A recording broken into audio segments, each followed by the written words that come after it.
दिवस विद्यालय प्रधान शिक्षकगण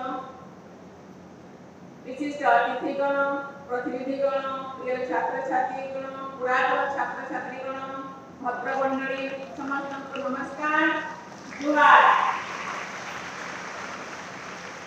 आज रेभेन्सा बालिका उच्च विद्यालय पुनः उन्नतीकरण प्रकल्प भित्ति प्रस्तर स्थापन करने बेस आनंद मु जानिବାକୁ पाइली जे एही प्रकल्प शिक्षा और सांस्कृतिक कार्यक्रम ପାଇଁ भित्तिभूमि छात्री निवास और स्टाफ क्वार्टर्स निर्माण एवं पुनः ऐतिह्य सौध और पोखरीर पुनरुद्धार कार्य अंतर्भुक्त मुझे जानिବାକୁ पाइली जे एही अर्थ केंद्र सरकार मंजूर करछंती एवं राज्य सरकार प्रत्यक्ष तत्त्वावधान एही कार्य संपूर्ण कराई। बालिका शिक्षा सहित संपुक्त एही प्रकल्प सहभागिता पाई बहु केंद्र और राज्य सरकार को साधुवाद करो।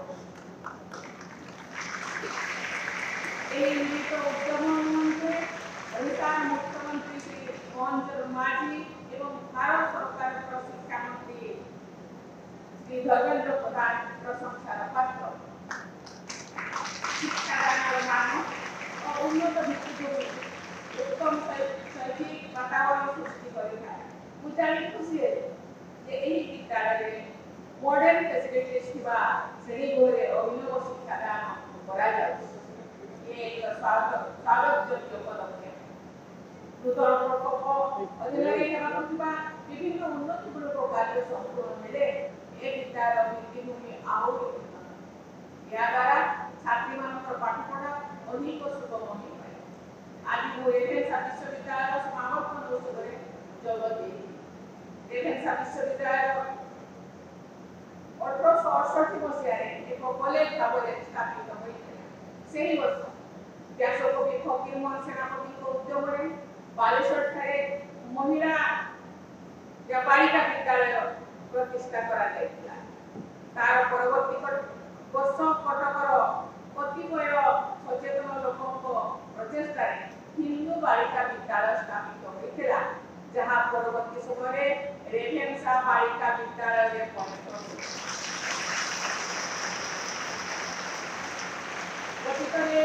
सुपरिचालना संप्रसारण और बुद्धि उत्कल गौरव मधुसूदन दास विशेष अवदान थिला। ओडिशा रे नारी शिक्षा प्रसार में एही बालिका विद्यालय ऐतिहासिक भूमिका रही। से छात्र छात्री देश विभिन्न विश्वविद्यालय समावर्तन उत्सव जोग दे लक्ष्य कर आम झील मैंने पुओ मान तुलन भल प्रदर्शन छात्र तुलन अधिक संख्यक उपाधि और पदक लाभ कर।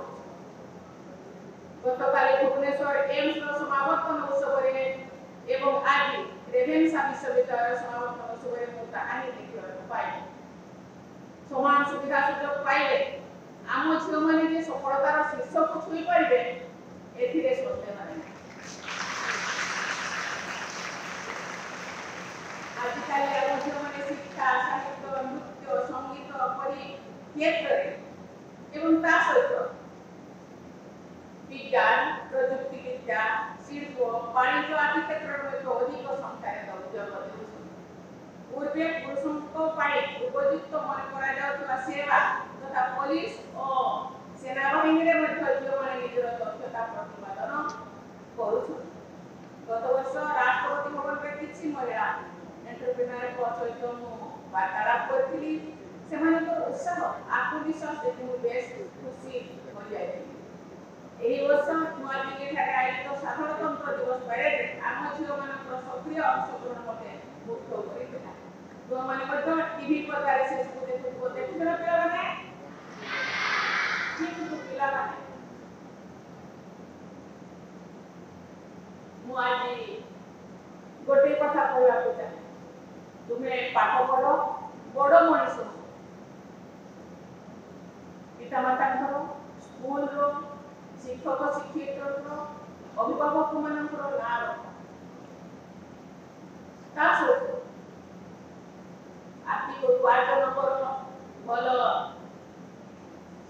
ବିଭିନ୍ନ ଦିଗରେ ବିଭିନ୍ନ କ୍ଷେତ୍ରରେ ତୁମେ ଯାଅ, ଯେ ବିଜ୍ଞାନ, କମର୍ସ, ଆର୍ଟ, ସାଇଣ୍ଟିଷ୍ଟ ଯାହା ହେବାର ଅଛି ହୁଅ, କିନ୍ତୁ ମଣିଷ ପରି ମଣିଷ ଦିଏ।